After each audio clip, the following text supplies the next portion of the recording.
ಗಂಡ ದೇವತೆಗೆ ಶಕ್ತಿ ಅಂತ ಏನಕ್ಕೆ ಅನ್ನಲ್ಲ? ಹಾಗಿದ್ರೆ ಗಂಡ ದೇವರಿಗೆ ಶಕ್ತಿ ಇಲ್ವಾ? ಖಂಡಿತವಾಗ್ಲೂ ಇದೆ. ಶಿವನ ಶಕ್ತಿ ಪಾರ್ವತಿ, ವಿಷ್ಣುವಿನ ಶಕ್ತಿ ಲಕ್ಷ್ಮಿ, ಬ್ರಹ್ಮನ ಶಕ್ತಿ ಸರಸ್ವತಿ. ಯಾರ ಮೇಲೆ ಬೇಕಾದ್ರೂ ಈ ಒಂದು ಮಾಡ್ಬೋದಾ? ಮಂಗಳ ಆಗಿರ್ಬೋದು, ಗುಪ್ತ ಪ್ರಶ್ನೆ ಆಗಿರ್ಬೋದು, ಶಕುನ ಶಾಸ್ತ್ರಗಳು ಅಂತ ಇದೆ. ಇಷ್ಟೂ ಕೂಡ ಒಂದಾಗಿದ್ರೆ ಜಾತಕನೇ ಮತ್ತೊಂದು. ಸಿನಿಮಾಗಳಲ್ಲಿ ಏನ್ ಮಾಡ್ಬಿಟ್ಟಿದ್ದಾರೆ, ನೆಗೆಟಿವ್ ಆಗಿ ತೋರಿಸ್ಬಿಟ್ಟಿದ್ದಾರೆ. ತಂತ್ರಗಾರಿಕೆ ಅಂದ್ರೆ ಕೆಟ್ಟದ್ದು. ಅವ್ರಿಗೆ ಸಮಸ್ಯೆ ಏನಂತ ಹೇಳಿದ್ರೆ ರಾತ್ರಿ ಹೊತ್ತು ಯಾರೋ ಕೂಡುವಂಥದ್ದು. ಆ ಶಕ್ತಿ ಎಲ್ಲಿರುತ್ತೆ ಅಂತ ಹೇಳಿದ್ರೆ ಅವನ ಮಗನ ದೇಹದಲ್ಲಿ ಇರುತ್ತೆ.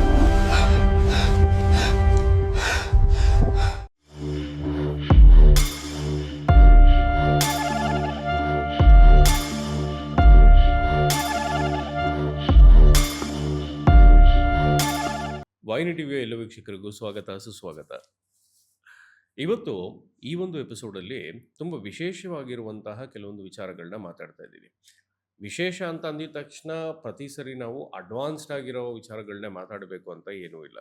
ಈ ತಂತ್ರದ ವಿಚಾರವಾಗಿ ಅಥವಾ ಈ ಒಂದು ತಾಂತ್ರಿಕ ಪ್ರಪಂಚದ ವಿಚಾರವಾಗಿ ಕೆಲವೊಂದು ಬೇಸಿಕ್ಸು ಸುಮಾರು ಜನ ಗೊತ್ತಿಲ್ಲ. ಅವ್ರಿಗೆ ಗೊತ್ತಿದೆ, ನಮಗೆ ಗೊತ್ತಿರೋದೇ ಬೇಸಿಕ್ಸು ಅಂತ ತಪ್ಪರ್ಥ ಮಾಡ್ಕೊಂಡಿರ್ತಾರೆ. ಸೊ ಅದಕ್ಕೆ ಇವತ್ತು ಈ ಒಂದು ತಾಂತ್ರಿಕ ಪ್ರಪಂಚದ ಒಂದು ಬೇಸಿಕ್ನ ತುಂಬ ಸರಳವಾಗಿ ನಮಗೆ ತಿಳಿಸ್ಕೊಡೋದಕ್ಕೆ ನಮ್ಮ ಜೊತೆ ತಾಂತ್ರಿಕ ಮನೆತನದ ದೈವಜ್ಞ ತಾಂತ್ರಿಕ್ ಗಜೇಂದ್ರ ಜೋಶಿ ಅವರಿದ್ದಾರೆ. ಗುರುಗಳೇ ನಮಸ್ತೆ. ನಮಸ್ಕಾರ ಗುರುಗಳೇ, ಮೊದಲನೇದಾಗಿ ಶಕ್ತಿ ಅಂದ್ರೇನು ಮತ್ತೆ ಇದ್ರ ಬಗ್ಗೆ ಇರೋ ಒಂದು ಮಿಸ್ಅಂಡರ್ಸ್ಟ್ಯಾಂಡಿಂಗ್ ಏನು ಜನರಲ್ ಆಗಿ? ನೋಡಿ, ಶಕ್ತಿ ಅಂತ ಹೇಳಿದ್ರೆ ಜನ ಏನೋ ಒಂದು ಮಂತ್ರ ಹೇಳೋದು ಅಥವಾ ಏನಾದರೂ ಒಂದು ಏನೋ ಪವರ್ ಅಂತ ತಿಳ್ಕೊಂತಾರೆ. ಅದಲ್ಲ ಶಕ್ತಿ ಅಂದ್ರೆ. ಶಕ್ತಿ ಅಂತ ಹೇಳಿದ್ರೆ ಅವನ ಬೆಳಿಗ್ಗೆ ಎದ್ದಾಗಲಿಂದನೂ ಕೂಡ ಮಲಗುವವರೆಗೂ ಇರುವಂಥ ಚಟುವಟಿಕೆಯನ್ನ, ಬೆಳಗ್ಗೆ ಎದ್ದಾಗ ಆಕ್ಟಿವ್ ಆಗಿ ಎದ್ದೇಳುವಂಥದ್ದು, ಅವನಿಗಿರುವಂಥ ಲವಲವಿಕೆ, ಮಾಡುವಂಥ ಕೆಲಸದಲ್ಲಿ ಹುಮ್ಮಸ್ಸು, ದಿನ ಬರುವಂತಹ ಆ ಎನರ್ಜಿ ಏನಿದೆಯಲ್ಲ ಅದನ್ನು ಶಕ್ತಿ ಅಂತ ಹೇಳ್ತೀವಿ ನಾವು. ಅದನ್ನ ಶಕ್ತಿಯನ್ನ ನಾವು ಬೇರೆ ಬೇರೆ ರೀತಿಯಲ್ಲಿ ವರ್ಣನೆ ಮಾಡ್ತಾ ಇದ್ದಾರೆ. ಈಗ ಶಕ್ತಿ ಅಂತ ಹೇಳಿದ್ರೆ ಏನೋ ಒಂದು ಶಕ್ತಿ ಬರುವಂಥದ್ದು, ಏನೋ ಆಗುವಂಥದ್ದು, ನಮಗೆ ಯಾರು ಏನೋ ಮಾಡುವಂಥದ್ದನ್ನ ಶಕ್ತಿ ಅಂತ ತಿಳ್ಕೊಂತಾರೆ. ಅದಲ್ಲ. ನಾವು ದಿನ ಹೇಗೆ ಕಳಿತೀವಿ, ಯಾವ ರೀತಿಯಲ್ಲಿ ಕಳಿತೀವಿ, ಯಾವ ಹಂತದಲ್ಲಿ ಕಳಿತೀವಿ, ಅದನ್ನ ಶಕ್ತಿ ಅಂತ ಹೇಳ್ತೀವಿ ನಾವು. ಓಕೆ. ಸೊ ಪ್ರತಿಯೊಬ್ಬರಲ್ಲೂ ಈ ಒಂದು ಶಕ್ತಿ ಅಥವಾ ಚೈತನ್ಯ ಅನ್ನೋದು ಇರತ್ತಾ? ಖಂಡಿತವಾಗಲೂ ಹುಟ್ಟಿದ ಮನುಷ್ಯನಿಂದ, ಮಗುವಿಂದ ಹಿಡಿದು ಸಾಯೋ ಮನುಷ್ಯನವರೆಗೂ ಶಕ್ತಿ ಅನ್ನುವಂಥದ್ದು ಇರುತ್ತೆ. ಈಗ ಶಕ್ತಿ ಅನ್ನುವಂಥದ್ದನ್ನ ನಾವು ಎಲ್ಲ ರೀತಿಯಲ್ಲೂ ನೋಡ್ಬೋದು. ಎಲ್ಲರ ಹತ್ರನೂ ಇರುತ್ತೆ ಶಕ್ತಿಯನ್ನ, ಯಾರ ಹತ್ರ ಇಲ್ಲ ಅನ್ನುವಂಥದ್ದಕ್ಕಾಗಲ್ಲ. ಅದನ್ನು ಯಾವ ರೀತಿಯಲ್ಲಿ ಬಳಸ್ಕೊತಾರೆ. ಈಗ ಒಂದು ದೀಪವನ್ನ ನಾವು ಎಲ್ಲರ ಮನೇಲಿ ದೀಪ ಸರ್ವೇ ಸಾಮಾನ್ಯವಾಗಿ ಇದ್ದೇ ಇರುತ್ತೆ. ಒಂದು ಮನೆ ಜಾಸ್ತಿ ಉರಿಯುತ್ತೆ, ಒಂದು ಮನೇಲಿ ಕಮ್ಮಿ ಉರಿಯುತ್ತೆ, ಒಂದೊಂದು ಮನೇಲಿ ದೀಪ ಸಣ್ಣದಿರುತ್ತೆ, ಇನ್ನೊಂದು ಮನೇಲಿ ದೀಪನೇ ಇರೋದಿಲ್ಲ. ಇದೇ ತರ ಶಕ್ತಿ ಅನ್ನುವಂಥದ್ದನ್ನ ಅವ್ರವ್ರು ಯಾವ ರೀತಿಯಲ್ಲಿ ಬಳಕೆ ಮಾಡ್ಕೊಂತಾರೆ ಅದ್ರ ಮೇಲೆ ಡಿಪೆಂಡ್ ಆಗ್ತಾ ಹೋಗುತ್ತೆ. ಈಗ ಈ ಒಂದು ತಂತ್ರದ ವಿಚಾರದಲ್ಲಿ ಶಕ್ತಿ ಅಂತ ಬಂದ್ರೆ ಪ್ರೈಮರ್ಲಿ ನಾವು ಒಂದು ಫಿಮೇಲ್ ಡೈಟಿನ ಅಂದ್ರೆ ಒಂದು ಹೆಣ್ಣು ದೇವತೆನ ಪೂಜೆ ಮಾಡ್ತೀವಿ ಶಕ್ತಿ ಅಂತ ಅಂದ್ರೆ. ಗಂಡ ದೇವತೆಗೆ ಶಕ್ತಿ ಅಂತ ಏನಕ್ಕೆ ಅನ್ನಲ್ಲ? ನೋಡಿ, ಪಾರ್ವತಿ ದೇವಿ ಇಲ್ಲದೆ ಶಿವನಿಲ್ಲ, ಅವನು ಶವ ಮಾತ್ರ ಆಗಿರ್ತಾನೆ ಅನ್ನುವಂಥದ್ದನ್ನ ನಾವು ಕೇಳಿರ್ತೀವಿ. ಈಗ ಒಂದು ಶಕ್ತಿ, ಒಬ್ಬ ಮನುಷ್ಯನಿಗೆ ಶಕ್ತಿ, ಪುರುಷನಿಗೆ ಶಕ್ತಿ ಬೇಕು ಅಂತ ಹೇಳಿದಾಗ ಸ್ತ್ರೀ ಶಕ್ತಿ ಸರ್ವೇ ಸಾಮಾನ್ಯವಾಗಿ ಇರಲೇಬೇಕು.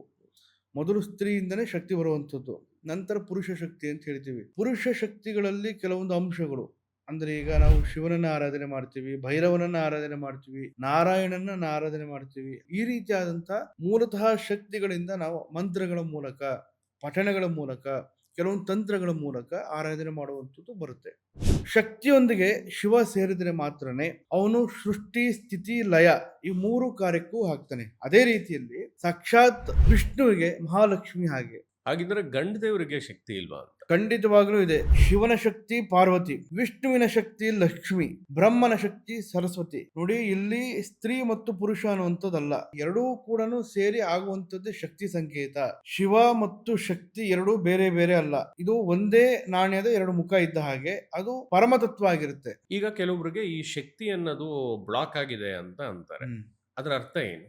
ಈಗ ಒಂದು ಫೋರ್ಸ್ ಆಗಿ ಹರಿಯುವಂತ ನೀರಿಗೆ ಅಡ್ಡ ಒಂದು ಕಲ್ಲು ಹಾಕಿದ್ರೆ ಏನಾಗುತ್ತೆ, ಒಂದು ನದಿ ನೀರೇನಾಗುತ್ತೆ ಬೇರೆ ಕಡೆ ಹರಿದೋಗುತ್ತೆ, ಅಥವಾ ಸ್ಲೋ ಆಗಿ ಹರಿಯುತ್ತೆ, ಅಥವಾ ನಿಲ್ಲೋ ಸ್ಟಾಪ್ ಆಗುತ್ತೆ. ಅದೇ ರೀತಿ ಮನುಷ್ಯ ಹೋಗುವಂತಹ ಒಂದು ಜಾಗದಲ್ಲಿ ಇಂತಹ ಸಮಸ್ಯೆಗಳೇನಾದ್ರು ಉಂಟಾದ್ರೆ, ಅಂದ್ರೆ ಬ್ಲಾಕ್ ಆಗುವಂಥದ್ದು, ತಡೆ ಹಿಡಿಯುವಂಥದ್ದು, ಯಾರಾದರೂ ಅಡ್ಡಿ ಮಾಡುವಂಥದ್ದಾದ್ರೆ ಅವನ ಹೋಗುವಂತಹ ಸಾಧನೆಗೆ ಅಡ್ಡಿ ಆಗ್ತಾ ಹೋಗುತ್ತೆ. ಇವಾಗ ಬ್ಲಾಕ್ ಆಗೋದು ಅಂತ ಅಂದ್ರೆ ಬೇರೆಯವ್ರಿಗೆ ಬೇರೆ ಬೇರೆ ತರ ಬ್ಲಾಕ್ ಆಗ್ಬೋದು. ಹ್ಮ್. ಕೆಲವರಿಗೆ ಹೆಲ್ತ್ ಅಲ್ಲಿ ಇರ್ಬೋದು, ಕೆಲವರಿಗೆ ಫಿನಾನ್ಸ್ ಇರ್ಬೋದು, ಆ ತರ. ಸೊ ಯಾರು ಯಾರ ಮೇಲೆ ಬೇಕಾದ್ರೂ ಈ ಒಂದು ಶಕ್ತಿನ ಬ್ಲಾಕ್ ಮಾಡುವಂತದ್ದು ಏನಾರು ಮಾಡ್ಬೋದಾ, ಅಥವಾ ಹೆಂಗ್ ಹೆಂಗ್ ಕೆಲಸ ಮಾಡತ್ತೆ? ಖಂಡಿತವಾಗ್ಲೂ ಇಲ್ಲ. ಇದನ್ನ ಈಗ ನಾನು ನೋಡಿರೋ ತರ ಒಂದೇ ಕುಟುಂಬದಲ್ಲಿ 3 ಜನ ಇರ್ತಾರೆ. ಆ 3 ಜನಕ್ಕೂ ಒಂದೇ ರೀತಿಯಾದಂಥ ಸಮಸ್ಯೆಗಳಿರುತ್ತೆ. ಅದು ಬೇರೆ ಬೇರೆ ಪ್ಯಾಟರ್ನ್ ಇರುತ್ತೆ ಅಷ್ಟೇನೆ. ಒಬ್ಬೊಬ್ಬರಿಗೆ ಫೈನಾನ್ಷಿಯಲಿ ಯಾವ ರೀತಿಯಲ್ಲಿ ಸಮಸ್ಯೆ ಇರುತ್ತೆ, ಒಬ್ರು ಬೇರೆಯವ್ರಿಗೆ ಸಾಲ ಕೊಡಬೇಕಾಗಿರುತ್ತೆ, ಒಬ್ಬೊಬ್ರು ಸಾಲ ಕೊಟ್ಟಿರ್ತಾರೆ ವಾಪಸ್ ಬರೋದಿಲ್ಲ, ಮತ್ತೆ ಒಬ್ಬೊಬ್ಬರಿಗೆ ಹಣ ಬಂದರೂ ಕೂಡ ಉಳಿತಾಯ ಆಗೋದಿರಲ್ಲ. ಇದೆಲ್ಲ ಒಂದೇ ಪ್ಯಾಟರ್ನ್, ಅದು ಒಂದೇ ಸಮಸ್ಯೆನೇ, ಅದು ಬೇರೆ ಪ್ಯಾಟರ್ನ್ ತರ ಆಗುತ್ತೆ. ಅದಕ್ಕೆ ಸೂಕ್ತ ಎಲ್ಲಿ ಎಲ್ಲಿ ಬ್ಲಾಕ್ ಆಗಿದೆ, ಯಾವ ರೀತಿಯಲ್ಲಿ ಬ್ಲಾಕ್ ಆಗಿದೆ ಅನ್ನುವಂಥದ್ದು ನಾವು ಕಂಡುಕೊಳ್ಬೇಕು. ಮೊದಲು ಅದನ್ನ ಹುಡುಕಬೇಕು ಅದನ್ನ. ಅದು ಹುಡುಕಿದಾಗ ಮಾತ್ರ ನಮಗೆ ಸಿಗುವಂಥದ್ದು. ಓಕೆ. ಇವಾಗ ಯಾರಾದ್ರೂ ಒಬ್ಬ ವ್ಯಕ್ತಿಗೆ ಅವನ ಒಂದು ಶಕ್ತಿ ಎಲ್ಲೋ ಒಂದ್ ಕಡೆ ಬ್ಲಾಕ್ ಆಗಿದೆ ಅಂತ ಹೆಂಗ್ ಗೊತ್ತಾಗತ್ತೆ ಅವನಿಗೇನೆ ಇನಿಷಿಯಲ್ ಸ್ಟೇಜಸ್ ಅಲ್ಲಿ? ಇಷ್ಟೇ ಸ್ಟೇಜಸ್ ಅವನಿಗೆ ಅವ್ನ ಡೈಲಿ ರೊಟೀನಲ್ಲಿ ಗೊತ್ತಾಗುತ್ತೆ. ಅಂದರೆ ರೊಟೀನ್ ಅಂತ ಹೇಳಿದ್ರೆ ಅವನು ಚಟುವಟಿಕೆಯಲ್ಲಿ, ಹೋಗುವಂಥ ದಾರಿಯಲ್ಲಿ ಅಥವಾ ಮಾಡುವಂಥ ಕೆಲಸದಲ್ಲಿ, ಇರುವಂಥ ಸ್ಥಳದಲ್ಲಿ ಅವ್ನಿಗೆ ಗೊತ್ತಾಗುತ್ತೆ. ಯಾಕೆಂದ್ರೆ ಅವ್ನು ಮುಂಚೆ ಇದ್ದಂಥ ಆಕ್ಟಿವ್ನೆಸ್ ಇರಲ್ಲ, ಹ್ಮ್. ಮುಂಚೆ ಇದ್ದಂತಹ ಆ ವರ್ಚಸ್ ಇರೋದಿಲ್ಲ, ಕಳೆ ಕಮ್ಮಿ ಆಗ್ತಾ ಹೋಗ್ತದೆ. ಅದು ಅವ್ನು ಕಂಡ್ಕೋಬಹುದು ಅದನ್ನ. ಇವಾಗ ಕಣ್ಣು ದೃಷ್ಟಿ ಅಂತ ಬಂದ್ರೆ ಹ್ಮ್. ಕಣ್ಣು ದೃಷ್ಟಿಯಿಂದನೂ ಶಕ್ತಿ ಏರುಪೇರಾಗ್ಬೋದಾ? ಅವನು ಹೇಗೆ ಕಂಡ್ಕೋಬಹುದು ಅಂತ ಹೇಳಿದ್ರೆ ಅವ್ನ ಡೈಲಿ ರೊಟೀನಲ್ಲಿ ಆಗುತ್ತೆ. ಒಂದು ಹೇಗೆ ಅಂತ ಹೇಳಿದ್ರೆ ಅವ್ನ ನಿದ್ರೆ ಕೊರತೆ ಉಂಟಾಗುತ್ತೆ, ಅನಾರೋಗ್ಯ ಸಮಸ್ಯೆ ಎದುರಿಸ್ತಾ ಇರ್ತಾನೆ. ಅವ್ನು ಮಾಡೋ ಕೆಲಸ ಇದ್ರೂ ಕೂಡ ನಾವು ಮಾಡೋ ಕೆಲಸ ಹುಮ್ಮಸ್ಸಿರಲ್ಲ ಅವನಿಗೆ. ಹ್ಮ್. ಅಂದ್ರೆ ಅವ್ನ ಮಬ್ಬುತನ ಅಂತ ಹೇಳ್ತೀವಿ, ಮಂದಬುದ್ಧಿ ಅಂತ ಹೇಳ್ತೀವಿ. ಇದೆಲ್ಲನೂ ಕೂಡ ಅವ್ನು ಕಾಡ್ತಾ ಹೋಗುತ್ತೆ. ಮತ್ತೆ ಅವ್ನು ವ್ಯವಹಾರದಲ್ಲಾಗಿರ್ಬಹುದು, ಮತ್ತೆ ವ್ಯಾಪಾರದಲ್ಲಾಗಿರ್ಬಹುದು, ಬೇರೆ ಬೇರೆ ಸ್ಥಳಗಳಲ್ಲಾಗಿರ್ಬಹುದು, ಅವನಿಗೇನಾಗುತ್ತೆ ಅಂತ ಹೇಳಿದಾಗ ಇವತ್ತಾಗೋ ಕೆಲಸ ಬರೀ ಪೆಂಡಿಂಗ್ ಇಡುವಂಥದ್ದಾಗ್ತಾ ಹೋಗುತ್ತೆ. ಇಂತಹ ಕಾರ್ಯಗಳಾದಾಗ ಅವನಿಗೆ ಬ್ಲಾಕೇಜ್, ಅವನಾಗವನೇ ಏನೋ ಆಗ್ತಾ ಇದೆ ಅನ್ನುವಂಥದ್ದು ಅವ್ನ ಸಿಕ್ಸ್ ಸೆನ್ಸ್ ಅಂತ ಇರುತ್ತೆ. ಆತ್ಮತೃಪ್ತಿ ಅಂತೇಳಿ, ಆತ್ಮಬಲ ಅವನಿಗೆ ಅದರಲ್ಲಿ ತಿಳಿತಾ ಹೋಗುತ್ತೆ. ಅದರಿಂದ ಅವನು ಅರ್ಥಕೊಳ್ಬೇಕು ಫಸ್ಟು. ನನಗೇನೋ ಆಗ್ತಾ ಇದೆ ಅನ್ನುವಂಥದ್ದನ್ನ ಅವ್ನು ತಿಳ್ಕೊಂಡಾಗ ಮುಂದೆ ಅದಕ್ಕೆ ಸೂಕ್ತ ಬ್ಲಾಕೇಜ್ ಎಲ್ಲಾಗಿದೆ ಏನು ಅನ್ನುವಂಥದ್ದನ್ನ ಕಂಡ್ಕೋಬಹುದು. ಈಗ ಸಾಮಾನ್ಯವಾಗಿ ದಿನ ಈ ಒಂದು ಮಾಡರ್ನ್ ಡೇ ಲೈಫ್ ಅಲ್ಲಿ ಈ ಸ್ಟ್ರೆಸ್ಗೆ ಕನ್ಫ್ಯೂಸ್ ಮಾಡ್ಕೊಂತಾರ ಈ ಒಂದು ಶಕ್ತಿ ಬ್ಲಾಕ್ ಆಗಿರೋದ್ನ? ಈ ಒತ್ತಡ ಅನ್ನುವಂಥದ್ದು ಮನುಷ್ಯನಿಗೆ ಬರುತ್ತೆ ಮತ್ತು ಹೋಗುತ್ತೆ. ಕೆಲವು ದಿನ ಇರುತ್ತೆ, ಅದು ಹೋಗುತ್ತದು.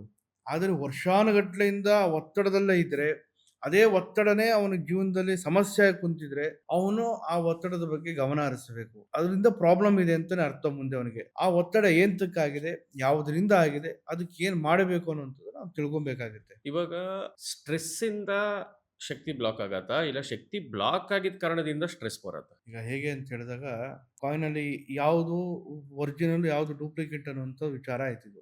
ಒತ್ತಡ ಉಂಟಾಗೋದೇ ಬ್ಲಾಕ್ ಆಗಿರೋದ್ರಿಂದ. ಅಂದ್ರೆ ಯಾತಕ್ ಬ್ಲಾಕ್ ಆಗಿದೆ ಅನ್ನುವಂಥದ್ದು ಅವ್ನು ಕಂಡುಕೊಳ್ಬೇಕು. ಫಸ್ಟ್ ಹುಡುಕ್ಬೇಕು ಅದನ್ನ, ಹ್ಮ್. ಅದನ್ನ ಪರೀಕ್ಷೆ ಮಾಡಬೇಕು. ಅವನದನ್ನ ತಿಳ್ಕೊಬೇಕು. ತಿಳ್ಕೊಂತ ಹೋದಂಗೆ ಅದ್ರ ಬಗ್ಗೆ ಅವನಿಗೆ ತಿಳುವಳಿಕೆ, ಅದನ್ನ ಹೇಗೆ ಬ್ಲಾಕೇಜ್ ತೆಗಿತಾ ಹೋಗ್ಬೋದು ಅನ್ನುವಂಥದ್ದು ಗೊತ್ತಾಗುತ್ತೆ. ಅವಾಗ ಅವನ ಒತ್ತಡ ಕಮ್ಮಿ ಆಗ್ತಾನೆ ಹೋಗುತ್ತೆ. ಇವಾಗ ಯಾರಿಗೋ ಒಂದು ಅವರ ಒಂದು ಶಕ್ತಿ ಅಥವಾ ಒಂದು ಆರ ಬ್ಲಾಕ್ ಆಗಿದೆ ಅಂತ ಅಂದ್ರೆ ಅದನ್ನ ಹೇಗೆ ಸರಿ ಮಾಡ್ಕೋಬಹುದು? ಬ್ಲಾಕೇಜು ಯಾರು ತೆಗಿತಾರೆ, ಅದ್ರ ಬಗ್ಗೆ ತಿಳಿದಂಥವ್ರು ಯಾರಿದ್ದಾರೆ, ಅದ್ರ ಬಗ್ಗೆ ಟ್ರೈನಿಂಗ್ ಯಾರು ಚೆನ್ನಾಗಿ ತೊಗೊಂಡಿರ್ತಾರೆ, ಅಂಥವ್ರ ಹತ್ರ ಹೋದರೆ ಅದ್ರ ಬಗ್ಗೆ ತಿಳ್ಕೊಬಹುದು. ಈಗ ನೀವು ಒಬ್ಬ ಎಲೆಕ್ಟ್ರಿಷಿಯನ್ಗೆ ಕರೆಸ್ಬಿಟ್ಟು ಕರೆಂಟ್ ರಿಪೇರಿ ಮಾಡು ಅಂದ್ರೆ ಮಾಡಬಹುದು. ಹ್ಮ್. ನೀವು ಕರೆಂಟ್ ರಿಪೇರಿ ಮಾಡೋಕ್ಕಾಗುತ್ತಾ? ಹ್ಮ್. ಅದೇ ರೀತಿ. ಹ್ಮ್. ಓಕೆ. ಸೊ ಈಗ ಫಾರ್ ಎಕ್ಸಾಂಪಲ್ ಇವಾಗ ಒಂದು ರಿಯಲ್ ಲೈಫ್ ಕೇಸ್, ಇವಾಗ ನಿಮ್ಮ ಹತ್ರ ಸುಮಾರು ಜನ ಬಂದಿರ್ತಾರೆ, ಹ್ಮ್. ಸುಮಾರು ಜನಕ್ಕೆ ಪರಿಹಾರ ಹೇಳಿರ್ತೀರ. ಹ್ಮ್. ಇವಾಗ ಯಾರೋ ಒಬ್ಬ ವ್ಯಕ್ತಿ ನಿಮ್ಮ ಹತ್ರ ಬಂದಿದ್ದಾರೆ, ಚೆನ್ನಾಗೇ ಇರ್ತಾನೆ, ಹ್ಮ್. ಇದಕ್ಕಿದಂಗೆ ಏನೋ ದೇಹದಲ್ಲಿ ಆಲಸ್ಯ, ಹ್ಮ್. ಏನೋ ಕೆಲಸ ಮಾಡಕ್ ಮೂಡಿರಲ್ಲ, ಮಂಕ್ ಆಗ್ಬಿಡೋದು, ಹ್ಮ್. ಮುಕ್ತಾರ ಒಂದು ಚೈತನ್ಯ ಅನ್ನೋದು ಕಮ್ಮಿ ಆಗೋದು, ಹ್ಮ್. ಈ ತರ ಎಲ್ಲ ಆಗಿರತ್ತೆ. ಹೌದು. ಅವ್ರು ನಿಮ್ಮ ಹತ್ರ ಬಂದಾಗ ಪರಿಹಾರದ ಸ್ಟೇಜಸ್ ಏನು ಅಂದ್ರೆ ಫಸ್ಟ್ ಸ್ಟೇಜ್ ಬಗ್ಗೆ ಮಾತಾಡೋಣ. ನೀವು ಈಗ ಹೆಂಗ್ ಅನಲೈಸ್ ಮಾಡ್ತೀರಾ ಒಬ್ಬ ವ್ಯಕ್ತಿಗೆ? ಓಕೆ, ಇದೇ ಕಾರಣ, ಈ ಕಾರಣದಿಂದ ಇವನಿಗೆ ಇದಾಗಿದೆ, ದೃಷ್ಟಿಯಿಂದನೋ ಇಲ್ಲ ಯಾರು ಮಾಡಿಸಿದಾರೋ, ಇಲ್ಲ ಹಿಂಗ್ ಕಂಡು ಹಿಡ್ಕೊಂತೀರಾ? ಫಸ್ಟ್ ಸ್ಟೆಪ್ ಏನು? ಚೆನ್ನಾಗಿ ಓದಿರ್ತಾನೆ, ಒಳ್ಳೆ ರ್ಯಾಂಕ್ ತಗೊಂಡಿರ್ತಾನೆ, ಎಲ್ಲದರಲ್ಲೂ ಪಾಸ್ ಆಗಿರ್ತಾನೆ. ಆದ್ರೆ ಒಂದು ಇಂಟರ್ವ್ಯೂಗೆ ಹೋಗ್ತಾನೆ, ಆಯ್ತಾ, ಇಂಟರ್ವ್ಯೂ ಅಲ್ಲಿ ಅವನು ಏನೂ ಹೇಳಲ್ಲ. ಅದೇ ರೀತಿಯಲ್ಲಿ ಚೆನ್ನಾಗಿರುವಂತ ಸಂಸಾರ, ಅಷ್ಟು ಪ್ರೀತಿಯಿಂದ ನೋಡ್ಕೊಂತಾ ಇರ್ತಾನೆ ಹೆಂಡ್ತಿನ, ಸಂಸಾರನ ಚೆನ್ನಾಗಿ ನೋಡ್ಕೊಂತಾ ಇರ್ತಾನೆ, ಆದ್ರೆ ಸಂಬಂಧ ಉಳಿಯಲ್ಲ. ಅದೇ ರೀತಿಯಲ್ಲಿ ಎಷ್ಟೇ ಚೆನ್ನಾಗಿ ವ್ಯಾಪಾರ ಮಾಡಿದ್ರು ₹1 ದುಡ್ಡು ನಿಂಕಲ್ಲ. ಇಂತಹ ಸಮಸ್ಯೆ ಯಾರು ಅನುಭವಿಸ್ತಾ ಇರ್ತಾರೆ ಜೀವನದಲ್ಲಿ, ಅಂಥವ್ರಿಗೆ ಇಂತಹ ಶಕ್ತಿಗಳು ಬ್ಲಾಕ್ ಆಗಿದೆ ಅಂತ ಅರ್ಥ. ಅಂದ್ರೆ ಅವ್ರು ಸಾಧನೆ ಮಾಡುವಂತ ಶಕ್ತಿಗಳಾಗಿರ್ಬೋದು, ಅವರ ಜೀವನದ ಶಕ್ತಿಗಳಾಗಿರ್ಬೋದು, ಕೆಲವೊಂದು ಶಕ್ತಿಗಳು ಅವನ ಜೀವನದಲ್ಲಿ ಬ್ಲಾಕ್ ಆಗಿದೆ ಅಂತಾನೆ ಅರ್ಥ.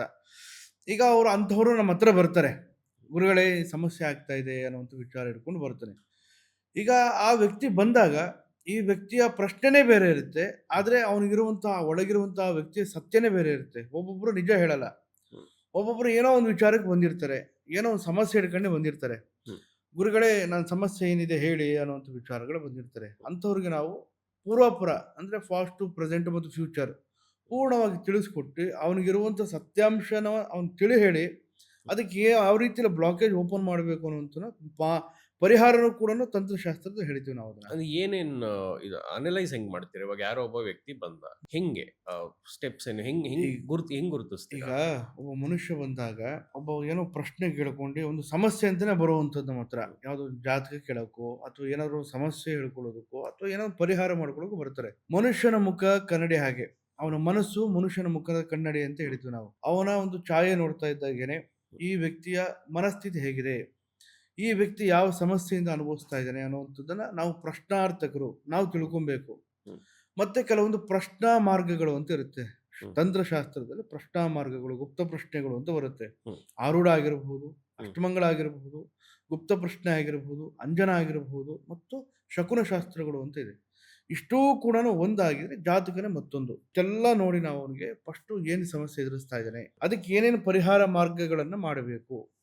ಈಗ ಮದುವೆಯಿಂದ ಹಿಡಿದು ಆಯ್ತಾ ಈ ಬ್ಲಾಕೇಜ್‌ವರೆಗೂ ಕೂಡ ಏನೇನು ಸಮಸ್ಯೆ ಅನುಭವಿಸ್ತಾ ಇದ್ದಾನೆ ಅನ್ನುವಂಥದ್ದನ್ನ ಪ್ರಶ್ನೆ ಕ್ಲಿಯರ್ ಕಟ್ಟಾಗಿ ಗೊತ್ತಾಗುತ್ತೆ ನಿಮಗೆ. ಅದಕ್ಕೆ ಸೂಕ್ತ ಪರಿಹಾರ ಮಾರ್ಗವನ್ನ ನಾವು ತಿಳಿಸ್ಕೊಡ್ತೀವಿ.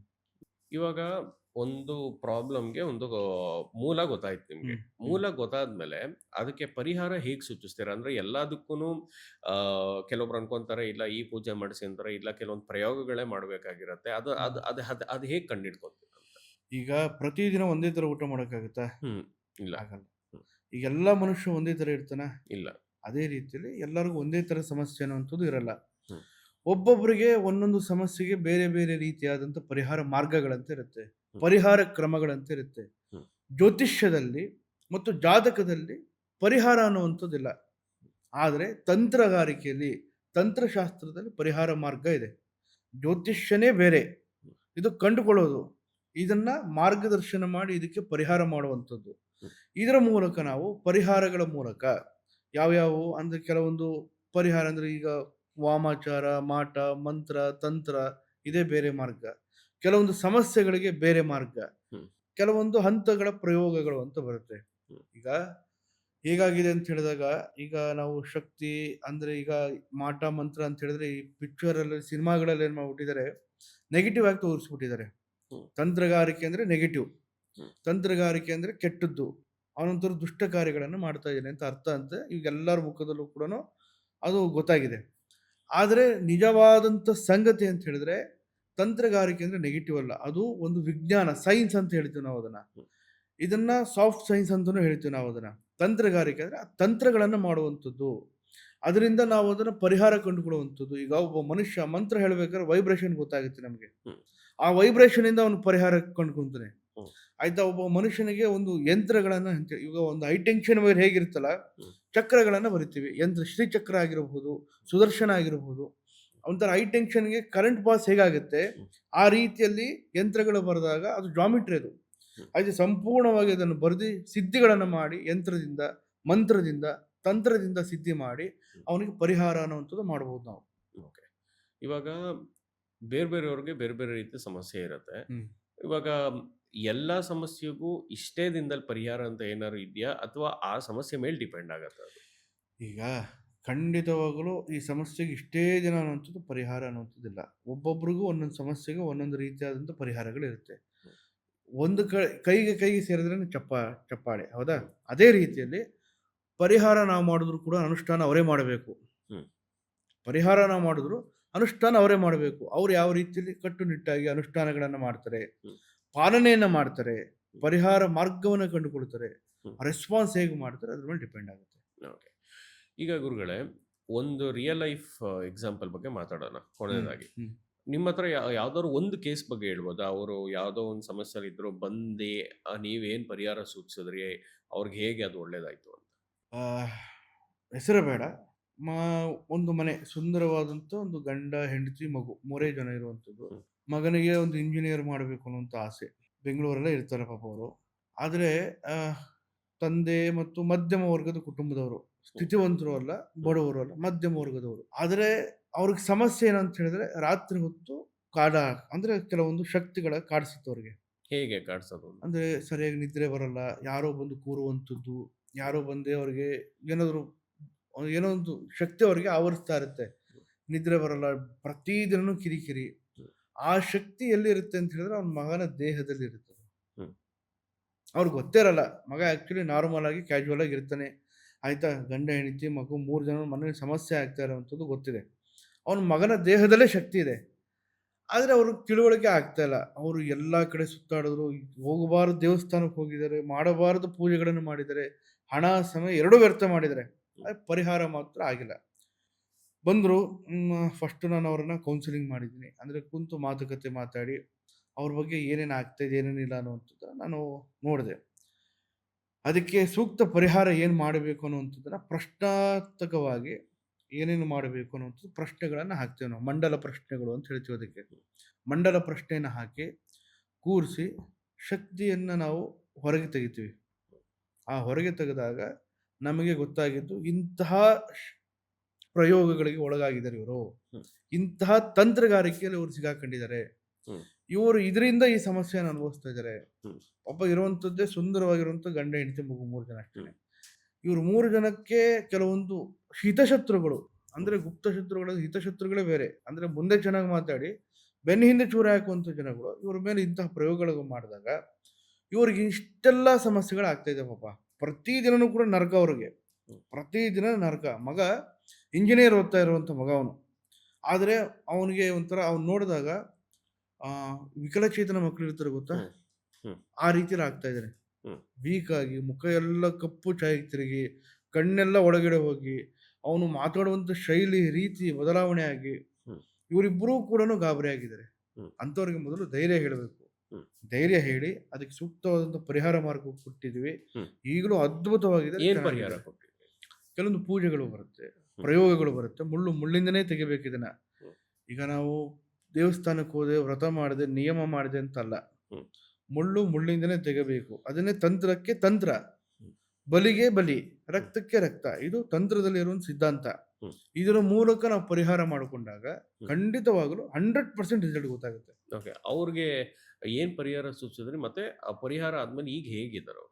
ಈಗ ಅದ್ಭುತವಾಗಿದ್ದಾರೆ, ಚೆನ್ನಾಗಿದ್ದಾರೆ. ಪರಿಹಾರ ತುಂಬಾ ಚೆನ್ನಾಗಿದೆ. ಆಯ್ತಾ? ಎಷ್ಟು ದಿನದಲ್ಲಿ ಬಗೆಹರಿತಿ? 48 ದಿನಗಳ ಕಾಲ ಒಂದು ಮಂಡಲ ಪ್ರಯೋಗ ಅಂತ ಹೇಳ್ತೀವಿ ಇದನ್ನ. ಒಬ್ಬೊಬ್ರಿಗೆ 48 ದಿನ ಆಗುತ್ತೆ, ಒಬ್ಬೊಬ್ರಿಗೆ 36 ದಿನ ಆಗುತ್ತೆ, ಇನ್ನೊಬ್ಬೊಬ್ರಿಗೆ 18 ದಿನ ಆಗುತ್ತೆ, ಒಬ್ಬೊಬ್ರಿಗೆ 9 ದಿನ ಆಗುತ್ತೆ. ಅಂದ್ರೆ ಸಮಯ ಹೇಳಕ್ ಬರೋದಿಲ್ಲ, ಇಷ್ಟೇ ದಿನದಲ್ಲಿ ಆಗುತ್ತೆ ಅನ್ನುವಂಥದ್ದು ಖಚಿತ ಇಲ್ಲ. ಒಟ್ಟು 200% ಕೆಲಸ ಆಗುತ್ತೆ. ಓಕೆ. ಈಗ ನಿಮ್ಮನ್ನ ಯಾರಾದ್ರೂ ಬಂದು ಸಂಪರ್ಕ ಮಾಡಬೇಕು ಅಂತ ಅಂದ್ರೆ ಹೇಗೆ? ಈಗ ಫೋನ್ ಮೂಲಕನೂ ಮಾಡಬಹುದು ಅಥವಾ ನೇರವಾಗಿ ಮಾಡಬಹುದು.